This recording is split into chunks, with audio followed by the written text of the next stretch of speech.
Good morning and welcome. Before we begin our service, let us take a moment to share in our stone ritual. I place a stone for our joys.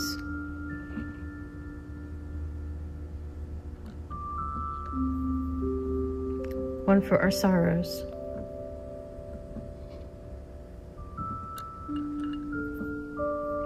And one for our intentions for the coming week.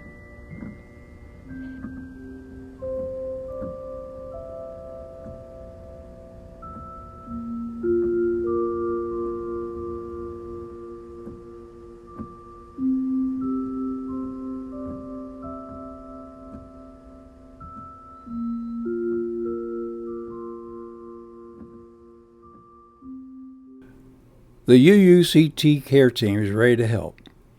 They can be contacted by email at care@uutampa.org or by calling 813-466-8292. And now to our service. Good morning, everyone. Today's trellis lighting is from Reverend Florence Caplow, and it's called On This Strange Sunday. On this strange Sunday, we gather together in new ways, linked to each other through the delicate tracery of electrons and through the invisible bonds of caring and love, sharing with millions the wondering and fear and uncertainty of this time. In this time together, may each of us find our ground of strength and clarity. May each of us let our hearts break open to new ways of caring for our neighbor as ourselves. May each of us know, even if we are alone, that we are held in a great embrace of love. In this spirit we gather. Let us begin.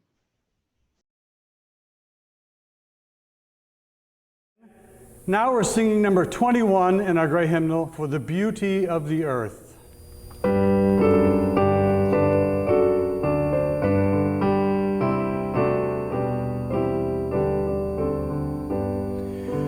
For the beauty of the earth, for the splendor of the skies, for the love which from our birth over and around us lies.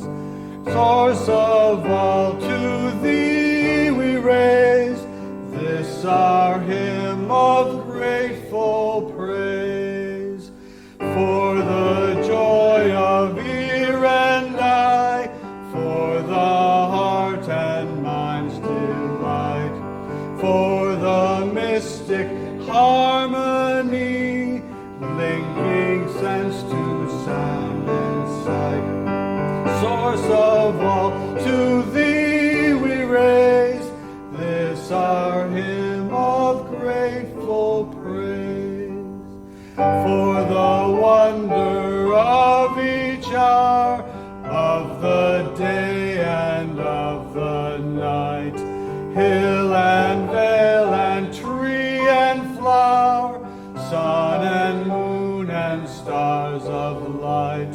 Source of all, to thee we raise this our hymn of grateful praise. For the joy of human care, sister, brother, parent, child, for the kinship we all share, are the gentle thoughts and love. Source of all, to thee we raise this our hymn of grateful praise. The UUCT Board of Trustees wants you to know about two important dates. Your participation is requested in a decision about transitional ministry. On May 31st, 2020, a congregational discussion on transitional ministry will be conducted at 12 p.m. by Zoom.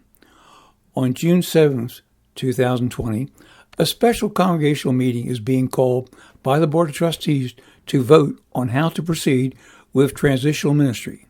The meeting will be at 12 p.m. by Zoom. The Board of Trustees thanks you for your participation.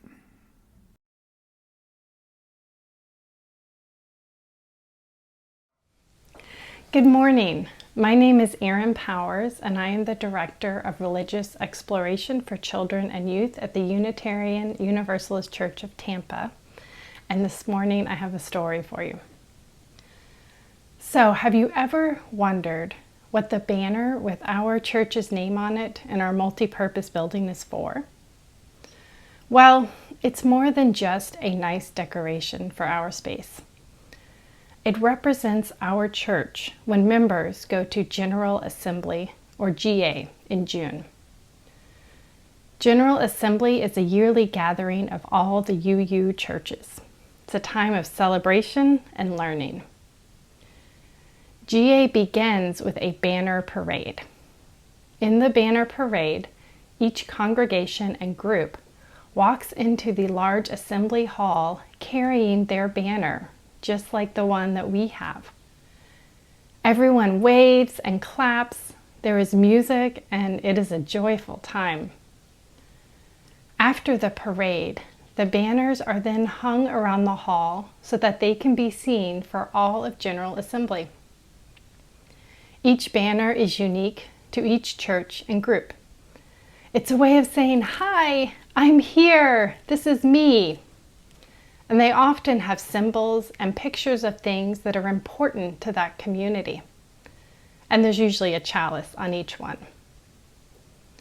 If you and your family had a banner, what would it look like? So why do we do this? Is it just for fun? Well, it is fun. And it's a way of knowing who is here with us. It helps us to see that each church is full of people just like you and me. And just like our welcome station when we are at church, the banner parade is a way to welcome each other into sacred space. Welcoming is very important ritual for Unitarian Universalists. Our Universalist heritage calls us to offer love and welcome to all. We believe that all people have inherent worth and dignity. We work to learn how to be welcoming to people with many different identities, different genders, sexualities, races, abilities, and more. Sometimes we need to learn new ways of welcoming. It's not always easy work, but it's important to us as Unitarian Universalists. It's one of the ways that we live our third principle of acceptance of one another and spiritual growth. And we get to make new friends. New friends to welcome into our community is always worthy of celebration. And doesn't it feel good to enter a space and have people wave hello and beckon you in? To be seen and celebrated is one of the best feelings in the world. And that right there is why we UUs work so hard at welcoming all. We honor the inherent worth and dignity of all when we fully and joyfully welcome them into our sacred space.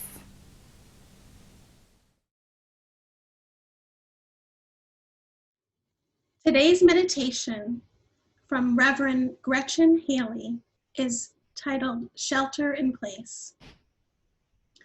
There is enough space between us to hold all that you are carrying and all you've been waking, wondering, worrying, or wearing out with confusion or attempts to control. Trying to find some sense of normal, all of your irritability, your curiosity, your fragile sobriety, your numb disbelief, your loneliness, your exhaustion, your daily question, allergies or the virus, and your joy, we can hold that too. We can hold all of it here for this time and bless it. Here we all call each other just as we are, beloved. Here in this far apart space that is also close in, so much remains uncertain with each passing breath. The ground is shifting. All we can say for sure is that we are caught in this tangled blessing of life, of grief and gratitude together. Like always, expect more. With all the forces of spring and the spinning of the earth, we are turning and becoming and beginning again, offering ourselves like the crocus flower, breaking through with a wild beauty, ready for whatever comes next. Come, let us worship together. Hello, everyone. Now we're going to sing number 352, Find a Stillness.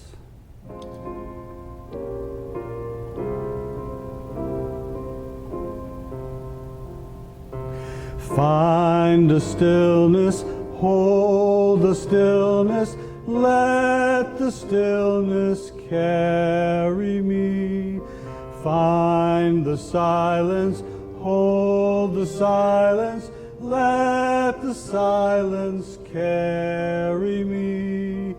In the Spirit, by the Spirit, with the Spirit giving power, I will find true harmony. Seek the essence, hold the essence, let the essence carry me. Let me flower, help me flower, watch me flower, carry me. In the Spirit, by the Spirit, with the Spirit giving power, I will find true harmony.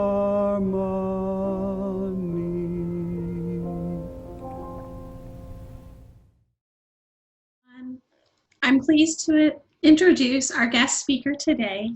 We're so glad to have him here with us. Reverend Robert F. Murphy is currently Minister Emeritus from Tarpon Springs. He retired in 2019. He is a graduate of Harvard Divinity School. He began his ministry in 1996 at Morehead City, North Carolina. He then was a minister of consulting in Greenville, North Carolina, New Bern, North Carolina, East Falmouth, Massachusetts, and Tarpon Springs, Florida. He currently lives in St. Petersburg, Florida.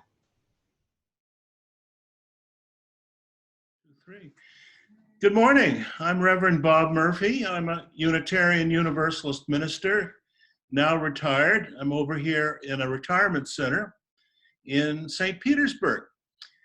And I help congregations during difficult times. I've been doing that for about 30 years or so, and I'm glad to be of help to Tampa.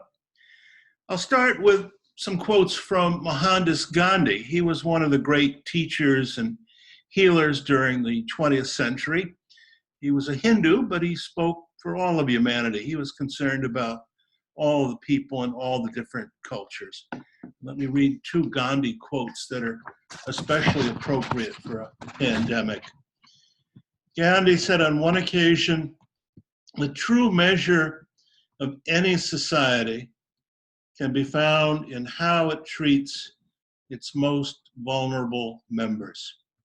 The true measure of any society can be found in how it treats its most vulnerable members. And Gandhi also said, and many of you know this quote already, "Be the change that you want to see in the world. Try to set a good example. Show people what's possible and show people what's good." And those are two quotes from Mohandas Gandhi. As I've mentioned, I am a retired minister. I live in a retirement center, and we are now, at this moment, about 30 feet from the clinic that serves the nursing home. So ambulances come and go, and it's possible that you may even hear some of the ambulance commotion in the background. But it's a reminder that we're very much on the front lines during this pandemic. One of our chaplains at the center is Alan Cutler, a Presbyterian minister. Alan has been very helpful to all of us, and he reminds us that all of us together are on what he calls the trauma trail. It's a time of spiritual discovery for all of us in our different cultures, our different faith traditions, the trauma experience caused by the pandemic. For older people, especially, it's a time when we reflect on the fact that we're very vulnerable. We weren't really prepared for this crisis. It was unexpected. We know that we're heavily dependent on others, the staff and people who are outside of the community. Many of our neighbors and family members who are concerned about us. We realize that the future is still uncertain at this point, but we hope for the best, and many of us want to be helpful as best we can. All the great religious traditions talk about health and healing. You can think about the Buddhists, Hindus, Muslims, Jews. We can think about other traditions as well. Native American people have been in this part of the world for 10,000 years, or probably even more than that. And we have some of the old temple sites that are still visible, even in St. Petersburg and elsewhere in Pinellas County. They're reminders that spiritually minded people have been in this part of Florida for a very long time indeed. There are many stories about health and healing, but one of the best stories that I know about, it may be familiar to many of you already, comes from the ancient Middle East. Jesus of Nazareth, long ago, was a healer and a teacher who helped many low-income people and others in the countryside. On one occasion, Jesus was asked, "What must I do to be saved?" Unitarian Universalists don't use that term salvation very often, so you might prefer to ask, how can we be rescued? How can we be protected and preserved? And how can we reach for something better in this present situation? You may want to use terms like enlightenment or liberation or whatever is appropriate for your spiritual practice. The question to Jesus, though, was, how can I be saved? And Jesus had two responses. Some of you know this already. Jesus said, love God. And he also said, love your neighbor as you love yourself. Well, the God question has often been debated among Unitarian Universalists. Some of you aren't comfortable with the term, some of you are uncertain. I think it's enough to realize that there is a higher power, something that goes beyond us. Think of an interdependent web of existence, if you like that expression. But it's the realization that we're not alone in this universe. We're not really at the center of nature. We're heavily dependent, heavily influenced by forces that are often way beyond our understanding. And I think the pandemic brings us back to that realization. But Jesus moved beyond the God question to the second point, which was really central to the story. He said, love your neighbor as you love yourself. And very quickly he was asked in response, who is my neighbor? Who should I be concerned about? And that's when Jesus told one of the most important stories and one of the most amazing stories anywhere in organized religion, because he told the story of the Good Samaritan. And many of you, as I've said, know this story already, but it's worth rediscovering in the midst of this crisis. Simply stated, the story goes like this. There was once a man in the Middle East who came down the Jerusalem highway. It's a very dangerous highway, even to this present day. I've been on that highway. He was attacked by robbers. He was beaten and then tossed aside. Other travelers passed by. It really wasn't their concern. They didn't want to get involved for whatever reasons. But finally, a Samaritan stopped. He was a rescue worker, volunteer. He just wanted to be helpful. And it's significant that Jesus chose a Samaritan as the hero in his story. Jesus was always proud of his Jewish identity, and the Samaritans were outsiders. They weren't part of the Jewish community. Different leaders, different customs, different ways of being religious in the world, not always trusted by the Jews, not always liked. And yet Jesus chooses an outsider as his hero. And what matters in the story is not what the Samaritan believed. We don't know if he said his prayers or not. We don't know if he was on good terms with the religious establishment. Maybe he went to church on Sundays, maybe he didn't. What we do know is what the man did. What matters in this story are deeds, not creeds. The Samaritan became a rescue worker. He helped the victim who was in need of immediate assistance, and he continued that help for quite some time, even at his own expense. And Jesus says, this is what salvation requires. This is what you need to do if you want to be rescued in this world and if you want to live a very good life. And it's a powerful story indeed, because it's a story about outsiders, people who are different from us, who we depend upon, and they do the right thing.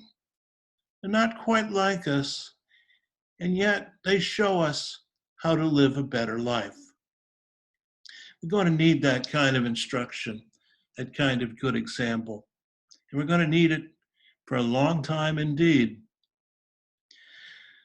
The General Assembly is the big meeting, the national meeting for Unitarian Universalists. And this year, our national conference takes place June 24th to June 28th. And this year, all of you, without exception, you're all invited to participate in the General Assembly, because we won't be meeting in a particular place. Instead, we're going to be relying on computer technology. Now, there are several things about this year's General Assembly that you need to know.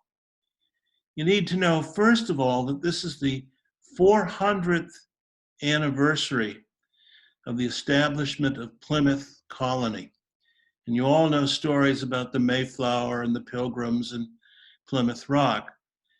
You need to be reminded, perhaps, that those congregations that the Pilgrims and the Puritans established in Plymouth, Boston, Cambridge, Salem, other communities, those congregations are now Unitarian Universalist congregations. They have people very much like ourselves, and some of you may have been to some of those historic churches. So we have religious roots that go back into that Plymouth Colony tradition.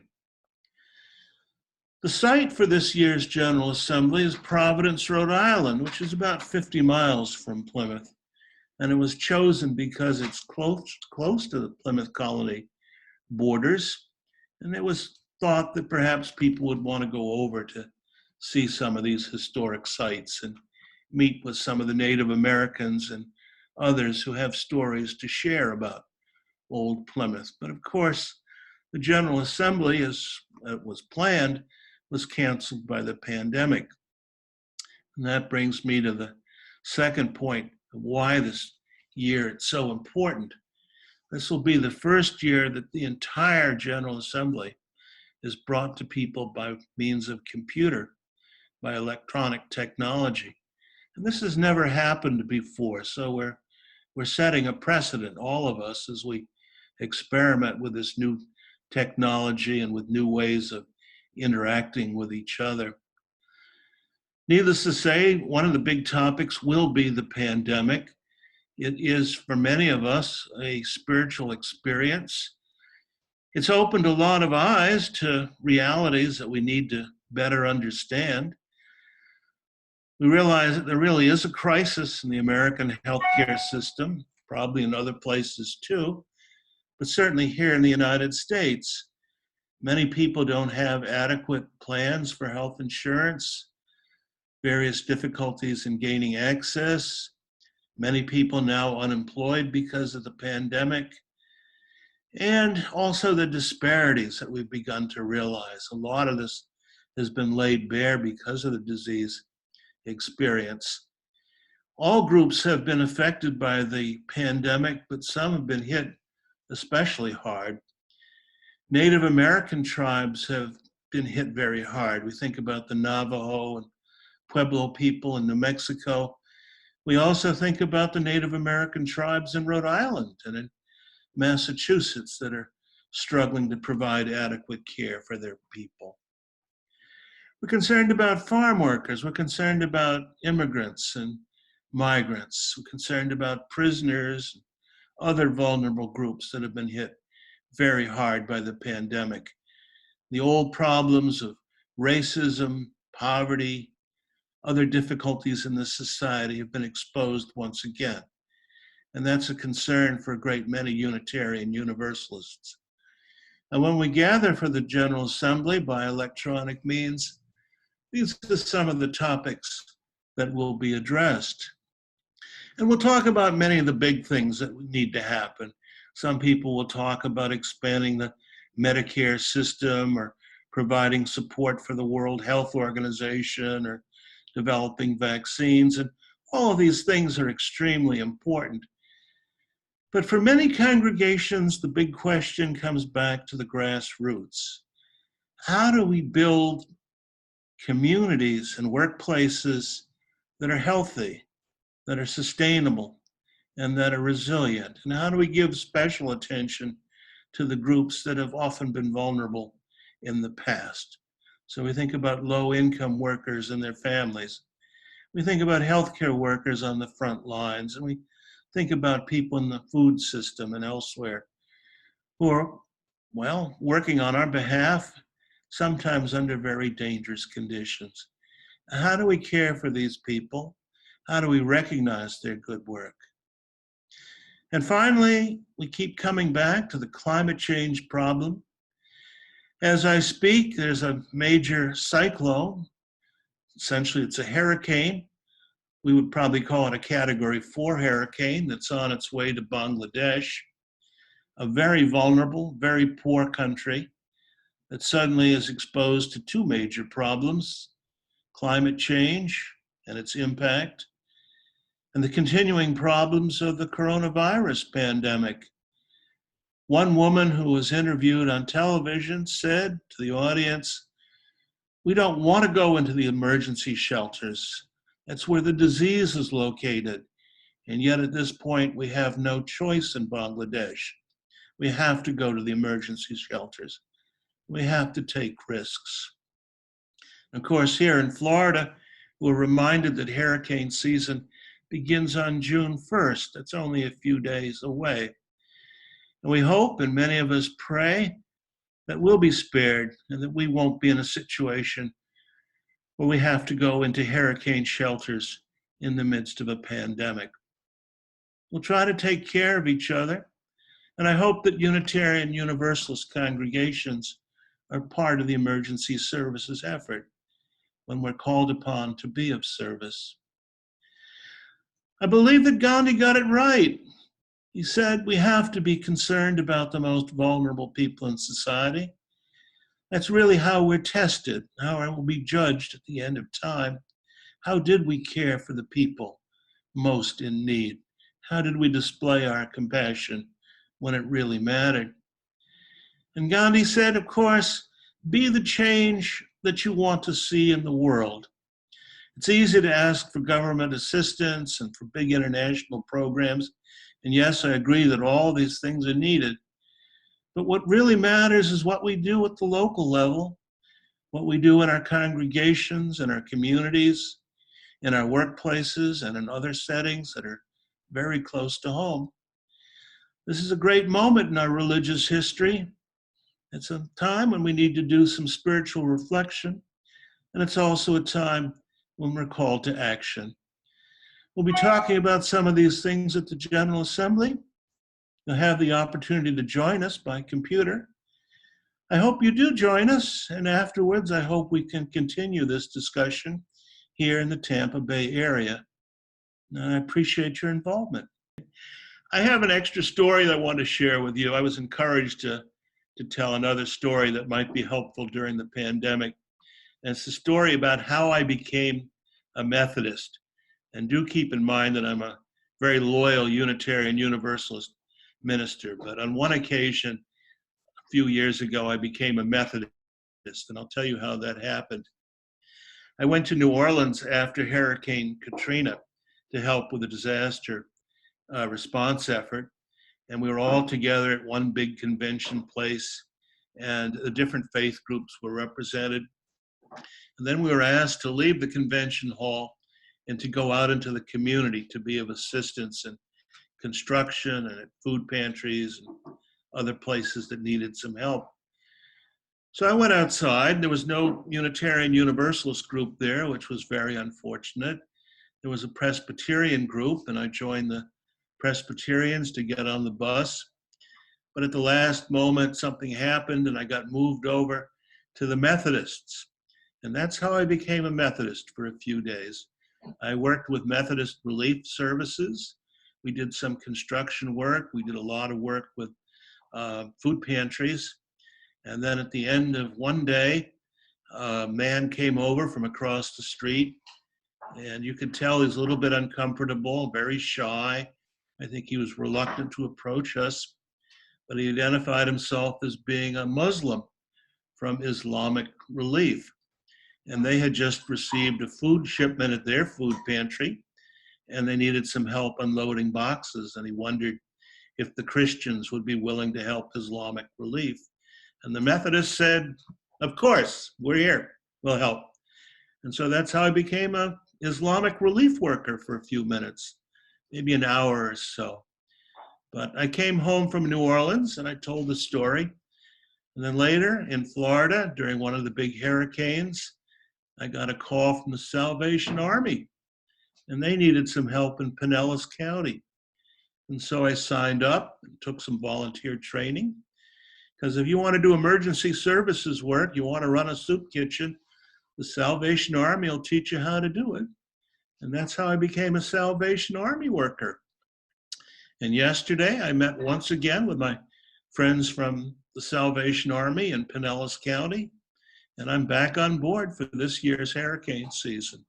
So if you go to a hurricane shelter in Pinellas, and I hope we don't have a hurricane, but if it happens, you look for the Salvation Army workers, maybe you'll see me. And that's how I joined the Salvation Army. But I'm still very loyal to the Unitarian Universalists, but I always appreciate Good Samaritans, whoever they are, Islamic Relief or Salvation Army or Methodist or whatever.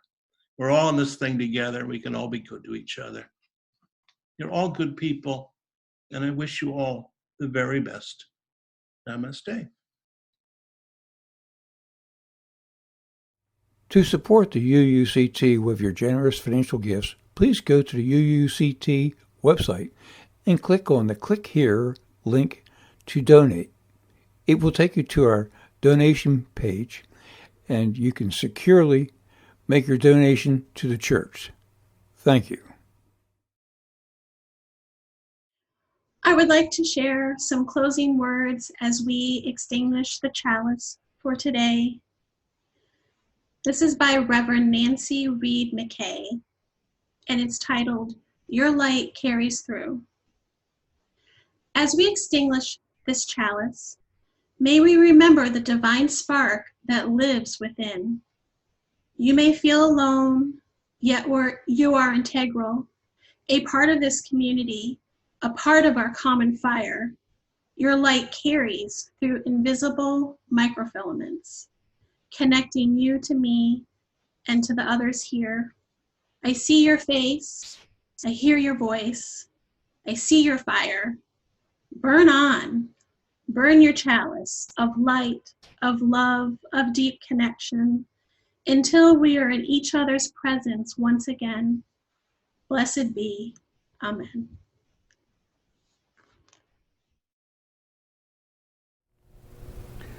Our next hymn will be number 348 in the hymnal, Guide My Feet.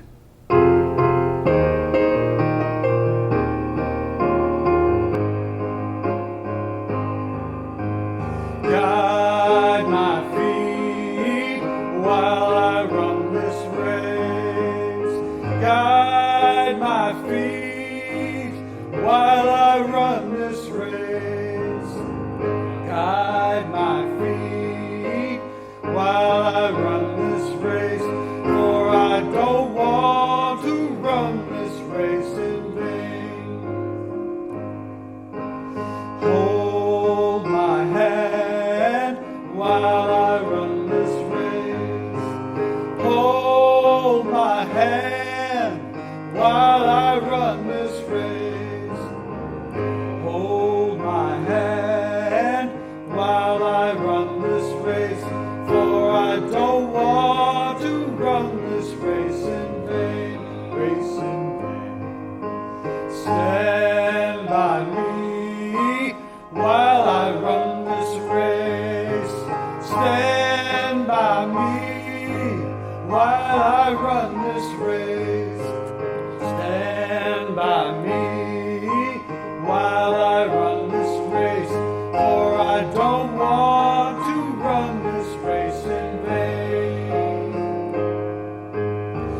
Search my heart while I run this race. Search my heart while I run this race. Search my heart while I run this race. For I don't want to run this race in vain.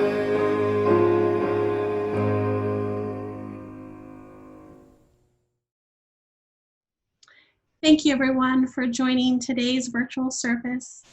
I hope that you enjoyed our time together.